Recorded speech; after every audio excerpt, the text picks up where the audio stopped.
పేదవాడి పక్షాన నిలబడతాం, ప్రజా గొంతుకై నినదిస్తాం. వాయిస్ ఆఫ్ వాయిస్లెస్, తెలుగువారి మనస్సాక్షి సాక్షి టీవీ. సాక్షి టీవీ ప్రసారాల కోసం మీ స్థానిక కేబుల్ ఆపరేటర్ను వెంటనే సంప్రదించండి. బీఆర్ఎస్ అధినేత కేసీఆర్ స్పీడ్ పెంచారు. అస్వస్థత నుంచి కోలుకున్న గులాబీ బాస్ పార్టీకి ట్రీట్మెంట్ స్టార్ట్ చేశారు. ఎర్రవెల్లి వ్యవసాయ క్షేత్రంలో వరుసగా పార్టీ నేతలతో భేటీ అవుతున్నారు. రాష్ట్రంలో కీలక రాజకీయ పరిణామాలపై చర్చిస్తున్నారు.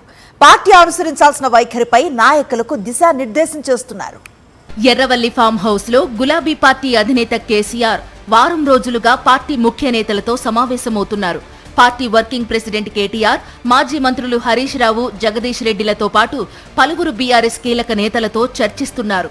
వరుసగా పార్టీ నేతలతో కేసీఆర్ భేటీ కావడంపై రాజకీయ వర్గాల్లో చర్చకు దారితీసింది.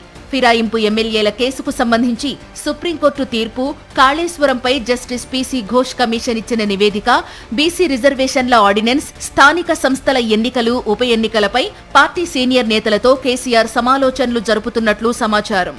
బీసీ రిజర్వేషన్లపై కాంగ్రెస్ ప్రభుత్వం, బీజేపీ అనుసరిస్తున్న వైఖరిని ఎండగట్టడమే ప్రధాన లక్ష్యంగా కరీంనగర్లో ఆగస్టు 8న బహిరంగ సభ నిర్వహించేందుకు బీఆర్ఎస్ నాయకత్వం సన్నాహాలు చేస్తోంది. ఈ సభ బాధ్యతల్ని మాజీ మంత్రి గంగుల కమలాకర్కి అప్పజెప్పారు కేసీఆర్. బీసీ రిజర్వేషన్లపై కాంగ్రెస్ ప్రభుత్వ వైఖరిని సభలో ప్రజలకు బలంగా తెలియజేయాలని బీసీ నేతలకు సూచించారు కేసీఆర్. బీసీ బిల్లుపై రాష్ట్రపతిని కలిసే అంశంపై కూడా కేసీఆర్ పార్టీ నేతలతో చర్చించినట్లు సమాచారం. పార్టీ మారిన 10 మంది ఎమ్మెల్యేల తీరుపై గుర్రుగా ఉన్నారు కేసీఆర్. ఎమ్మెల్యేల అనర్హతపై సుప్రీంకోర్టు తీర్పుపై మరోసారి అసెంబ్లీ స్పీకర్ని కలిసి వెంటనే వారిపై చర్యలు తీసుకోవాలని డిమాండ్ చేయాలని కేసీఆర్ సూచించారు. జూబ్లీహిల్స్ ఉప ఎన్నికతో పాటు పార్టీ ఫిరాయించిన 10 మంది స్థానాల్లో కూడా ఉప ఎన్నికలు రావడం ఖాయమని అన్నారు.